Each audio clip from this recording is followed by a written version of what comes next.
Hi, everyone. Welcome to the 2023 Sloan Sports Analytics Conference Competitive Advantage Talks, presented by Kager. It is my pleasure to introduce you to Jack Jones, the co-founder and chief operating officer of SumerSports, who will be presenting an analytical framework for winning the Super Bowl. Please join me in welcoming Jack to the stage. Thank you.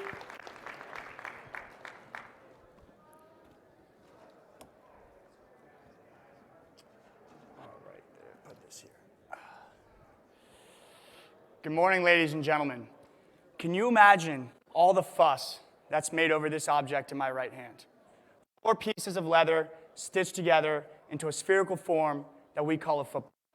It's the reason why half of America 3 weeks ago was fixated on the Super Bowl and why each and every one of you are in your seats listening to me today.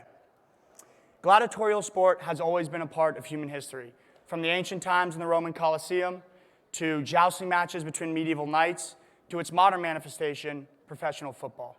And what a game it is. 22 players at a time, clashing at full speed, roughly 150 times a game, in a choreographed feat of unrivaled athleticism. On the surface, football is a physical and violent battle laced with joy, frustration, elation, and sadness.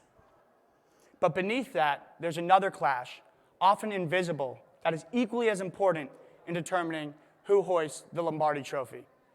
And that's the analytical battle.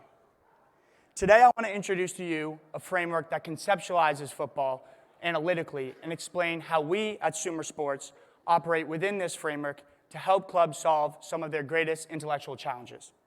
Just as this football can be stripped down into 4 pieces of leather, the analytical game of football can be deconstructed into 4 distinct quadrants. These quadrants include personnel selection, performance maximization, play design, and in-game decision-making. Bill Belichick said, every single player matters. Every single player can change the context of the game. Before any workouts are scheduled, before any plays are drawn up, and before any 4th down decisions are made, NFL clubs must ensure they get the right people in the building. The first quadrant, personnel selection, can be broken down into 2 components, football players and football staffers. Each year, a general manager is tasked with ensuring each of these positions are properly filled, including constructing a roster of 53 players.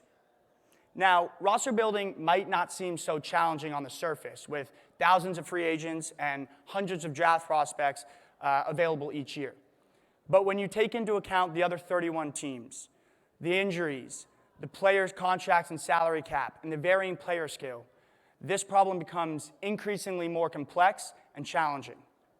Just how complex? Well, let's try and quantify it.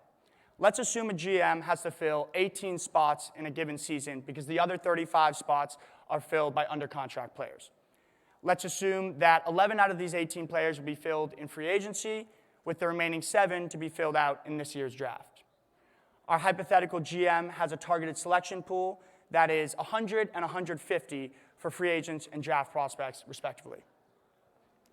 Using combinatorics, we have 100 choose 11 times 150 choose 7 possible rosters our GM could construct in a year. That amounts to 41 septillion possible rosters, which is on the magnitude of 10 to the 25th. The second quadrant, performance maximization, is the science of getting the most out of every player. To that point, Bum Phillips once said, he can take his'n and beat Yorn, or take Yorn and beat his'n. He was referring to Bear Bryant, who was known as creating some of the most process-driven, grueling practices in football history. A head coach must create a process that gets players to perform beyond what they can mentally and physically. So how do you find that space in a player's mind that maximizes his mental capabilities on the field? Well, there are approximately 100 trillion synapses in the brain that can fire multiple times in a second. You can imagine how hard it is to find the right ones at the right time for every player on the field. Similarly, when it comes to physical capabilities, how do you find the right biomechanical combinations to maximize the athletic output of a player on the field? With roughly 600 muscles in the body, 300 joints, roughly 4 movements per joints, with an average of 90 degrees, with an average of 90 degrees of range of motion, there are roughly 65 million possible ways an athlete can execute his task on the field. Adding that to the mental search space, you get 100 trillion, 65 million possible ways to improve a player both mentally and physically. The risk of dropping the ball is so great as to make the practice extremely hazardous and its desirability doubtful. The New York Times said this in a 1906 editorial when the forward pass was first legalized. Like most innovation at its time, it was dismissed as a gimmick. But in 1913, Knute Rockne's Fighting Irish scored 5 passing touchdowns, and fast forward 110 years to today, and the forward pass is a staple of the game. The third quadrant, play design, getting all 11 players on each side onto the right spaces to impact the game, has many possibilities. Consider offensive passing plays. We combine personnel with pre-snap movement, with quarterback hand dominance, with quarterback alignment, with pass actions and pass protections, and 10 to the 5th possible routes the available and appropriate 5 receivers can run, where we identify these 9 routes as the possible routes and include an other to capture the rest, and you end up with 36 million offensive passing plays. If you add in running plays categorized like this, you get 17,280 run plays. Combining the two, you end up with 36,017,200 offensive passing plays alone, and that's considering a limiting route tree. Like the other 2 quadrants, play design is massive. And it's incomprehensibly large, and it's constantly beset by the challenge of innovation. It's a growing search space that constantly grows, and there's a continuous expansion. As Knute Rockne taught us long ago, there's always room for ingenuity. Bruce Arians once said, "Players win games, coaches lose them." The fourth and final quadrant is in-game decision-making. And what Coach Arians was referencing was just how monumental a task coaches face during the game. Play calling, personnel choices, and clock management are decisions that need to be made in seconds. And they depend on fluid factors such as down and distance, the score, injuries, and weather. So how do we quantify the enormous challenge that is in-game decision-making? Well, let's use another game that is quite similar as a proxy: chess. Chess has 16 pieces aside, football has 11. But in chess, each of the pieces within their positions have uniform power. Your pawn is the same as my pawn. But in football, players within positions have varying degrees of skill. Just ask Micah Parsons. On average, in chess, there are 40 turns per game, where each player in each turn moves 1 piece. And it's estimated the average number of moves for a given piece in a turn is 30. But in football, there are 154 plays or turns in a game. All 22 players or pieces can move dynamically and simultaneously. And we just quantified that there are over 36 million possible plays or moves on the offensive side of the ball alone. I bring this up because in 1950, Claude Shannon famously derived the number of possible chess outcomes in a game, and it was 10 to the 120th. To put this into perspective, the average number of atoms in the atomical universe is 10 to the 80th. I don't even know how high the variations of plays in a football game would go, and I doubt Claude Shannon could figure this one out either, but I do know we'd be needing to count atoms in other universes, like the one Patrick Mahomes is from, because he's clearly not from ours. So it's clear that even portions of these 4 quadrants are insanely complex with massive search spaces. At least 10 to the 25th possible rosters, 100 trillion, 65 million different ways to improve a player mentally and physically, over 36 million offensive plays alone, and at least 10 to the 120th in-game play calling sequences. Again, most people think of football as a physical contest, but when you look at the enormity of these search spaces, it's every bit as much an analytical contest. And that's why I have the utmost respect for GMs and coaches. Every day they must make decisions from a search space that no human could possibly explore in a lifetime. No wonder they work 100-hour weeks. No wonder they get Monday morning quarterbacked at every turn. And no wonder the average lifespan of a GM is 2.1 years over the past 5 years, and the average tenure of a head coach is 4 years. The problems they face are frankly overwhelmingly complex. In January 2022, we formed SumerSports to help front offices navigate these search spaces. We took our name from Sumer, the ancient Mesopotamian civilization that first used numbers in 4000 BC to quantify and measure the world around us. We use numbers to convert the dizzying array of NFL front office information into precise and actionable data. We started in Quadrant 1, personnel selection, focusing all of our time and energy on roster building. Our goal was and is clear: to make the infinite finite, to enable decision makers to navigate that incomprehensibly large number of roster possibilities each year, both quickly and exhaustively, so that they can make more efficient roster decisions. Peter Drucker, known as the father of modern management, once said, "You can't manage what you can't measure." We all know that numbers are king. And of course, quantifying sports is nothing new. But there is one number that no one's talking about. One number that we at SumerSports think should be driving NFL decision making.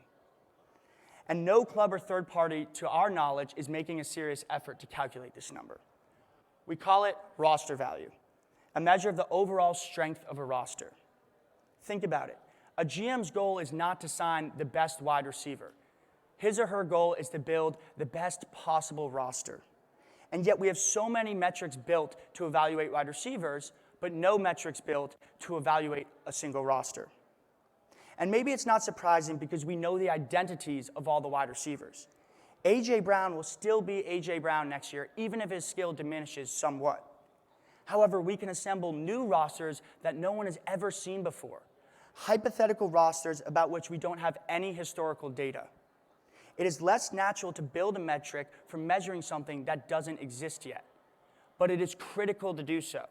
As Peter Drucker said, you can't manage what you can't measure. If you can't measure a whole roster, how are you expected to manage it? The Marvel approach to roster building can be summarized in 3 steps. 1, develop a process for evaluating any proposed roster with a single number we call roster value. 2, identify all rosters that could be built given player availability and the salary cap constraints. And 3, among all these feasible rosters, find the one with the highest value. This approach to roster building seems simple, but each of these steps is very challenging. To evaluate any proposed roster, player evaluation is critical. But you also need to understand the relative importance of positions, as well as how snaps are going to be distributed among players on that roster. These 3 factors, player grades, positional importance, and snaps, are combined to create a player's performance value. To get roster value, we add up all of the performance values on the roster. Once we have identified the possible rosters, we calculate the roster value for each. Oh, excuse me, sorry. I fumbled the ball here, let me recover. To list all possible rosters, we need to know which players will be available and cost of acquiring them in both free agency and the draft. Once availability and cost are known, we must consider a variety of contract structures and transactions that could be used to retain players under the salary cap. If we cannot find a means of building a roster within the salary cap constraints, it is not feasible, and we do not include it in the list of possible rosters. So once we know our feasibility space, we then can calculate roster value for each. The roster with the highest value is Marvel's top recommendation. The engine that Marvel uses to create a list of possible rosters and find the one with the highest value is called an optimizer. There are 2 broad categories of optimization: continuous and discrete. In continuous optimization problems, the variables may have an infinite number of possible values. But in discrete optimization, there are only a small number of fixed values. The variables of interest may only, for example, when considering whether you want to sign a player or not, you could only sign him or not sign him. There's not 62% you could sign with a player. Discrete optimization problems are often more difficult to solve than continuous optimization problems because you sometimes have to enumerate all possibilities. At present, we view roster building as an integer programming problem, a kind of discrete optimization. But the set of possible rosters, as I mentioned earlier, is so large that it's impossible to enumerate through all of them. So we carefully formulate the problem to make it a convex and linear optimization that allows us to solve the problem much more quickly in seconds. Once we've formulated the problem, in our formulation, the objective is a club's roster value. That is the thing we are trying to maximize. We define two major types of decision variables: stint paths and role assignments. A stint path is a player's route a club may choose for navigating a stint with them. For example, draft a player 53rd overall and cut him in the third season pre-June 1. Role assignments is a player's position and depth on the field. Quarterback 1, for example. We have over 200,000 decision variables in Marvel. The optimization solver considers many possible stint paths and role assignments for every player it might sign. It then selects a specific set of these paths and assignments to pack as much value as possible into the roster. That is, maximize roster value. It does this in seconds, taking into consideration the constraints of the salary cap, fixed roster size, and finite draft picks, and much more. The stint paths selected by the optimizer cover not only the upcoming season, but also future seasons. That is, there's a time dimension in our optimizations. We project complete rosters throughout multiple future seasons. And we call this out to the projection horizon, which in this case would be the 25th season. But priorities vary from club to club out to this projection horizon. Are you contending for a Super Bowl now, or are you in a rebuilding phase? These questions are critical because they determine how you want to construct your roster. So we allow users to wait the seasons out to the projection horizon, and these drive very different roster scenarios. Once Marvel has created a multi-year roster scenario, it evaluates each of these proposed rosters in each season and combines them to create the final metric we call roster value, the objective of our optimizer. Of course, no automated system is perfect. How do you account for the intangibles or qualitative information when building a holistic system? Our solution is to give the user direct control over the system. Marvel is flexible enough to take in user input. For example, users can tell you not to sign a player for any given roster scenarios or draft a player until the 4th round. These kind of assumptions make sure that Marvel is not outputting unrealistic or undesirable outputs. So putting everything together, efficient formulation of the problem, utilization of state-of-the-art optimization techniques, flexible user control, and most importantly, holistic roster evaluation, we get a system that can synthesize the output of all of our models into an actionable, real-time recommendation system. Marvel puts the power of modern computing at the fingertips of GMs, enabling them to augmenting their human decision-making.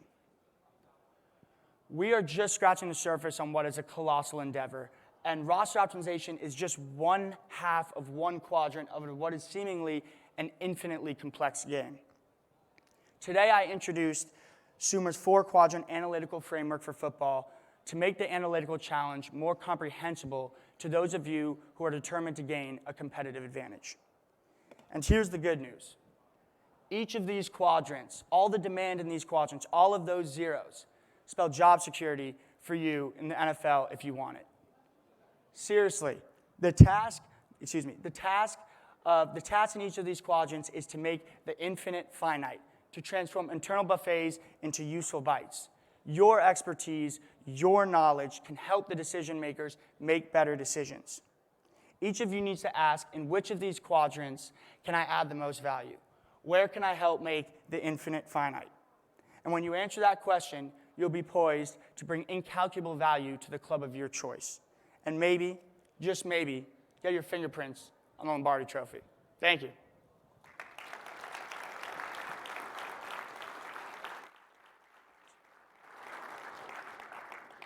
Questions? Yep. Thank you. Have you considered working with some of the other leagues, like possibly the NBA? Yeah, no, that's a great question. Currently, we are primarily focused on football because, as you can see, it's such a daunting task that we love handling. But eventually, down the road, that is definitely something we would consider. Yep.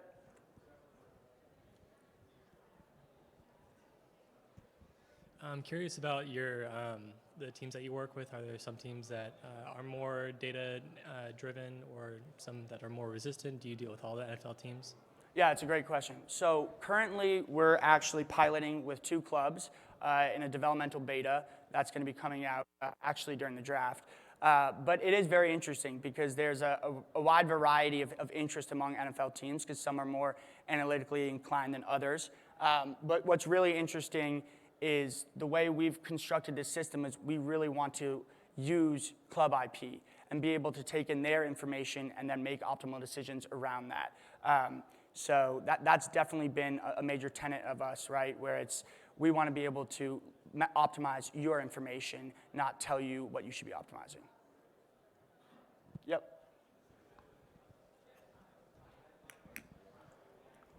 Just a quick question about, you were talking about your optimization problem that you guys formulate, and you mentioned that you take it from an integer programming problem and linearize it and convexify it. Does that mean that your results are suboptimal in some way, or is it a good substitution? Yeah, no, that's a great question. I think there's always a trade-off for performance versus output, right? Granted, I'm not the optimization guy, but I'm happy to coordinate with our team after this and definitely could answer your question a little better. Yeah, I'd just be curious about that. Yeah, for sure. It's a Thanks. great question. Yep. You mentioned positional value is one of the bottom of the triangle. Is that something that's dictated by the teams you work with? Because obviously, if you're running like Tampa 2, cornerback is less important than if you're running a man-to-man heavy scheme. Exactly, yeah. Well, that's the beauty about football, right? There's so many different ways you could compete and get to the playoffs or the Super Bowl, right? That's why we want to really leverage the club's positional screens because the recommendations that we're going to be providing to clubs have to be driven based on how they want to run their organization, right? If you're a team like the Ravens or the Niners, you have a fullback, right? Whereas if you're, more of a West Coast team with no fullback, the optimizer needs to understand that. So we have default positional importances, but we really try to leverage what the club's telling us through, in an interactive survey that they provide us. Yep. That's a great question. So currently, we're mainly focusing on the draft right now as our beta, but that's definitely something that we're working on internally to make this a 365-day tool that includes, both the off-season as well as the 90-man cut down into the in-season. But currently right now, no. But it's in the works. One more question. Yep. Hey there, thank you. When building a roster, obviously you need to consider how much player it's going to cost to acquire a player. And so when you're talking about a binary choice between either not signing a player or signing a player, you have to compute some sort of market value that you're going to need to give to them to know how much you are able to acquire of other players, for instance. How do you do that, calculating certain market-based factors? And then also sometimes in terms of money versus years, that can also play a role. So I'm just curious on sort of the economic calculation that you're performing. Yeah, no, that's a great question. So 2 parts. I'll answer the first part. So those stint paths I brought up, right? Within each stint path, you have to understand the salary cap implications of those. So we have someone on our team who actually was working for a club for 10 years who provides a lot of domain expertise on that to be able to calculate the cap implications around those stint paths to make sure that you're actually able to create that combination of paths that fit under the salary cap. As for future years, that's a great question. So all of the financials are going to, so there's inflation, right? But all of the financials are going to be calculated in this year's cap through a cap percentage, right? So what we do is anything beyond the projection horizon, we obviously can't measure that, but we factor it into roster value through assets and liabilities. So assets, for instance, would be cap carryover, how much money you're bringing into past horizon. Liabilities would be something like dead money, right? And that kind of behind the scenes also factors into roster value. Good? All right. Thank you, everybody.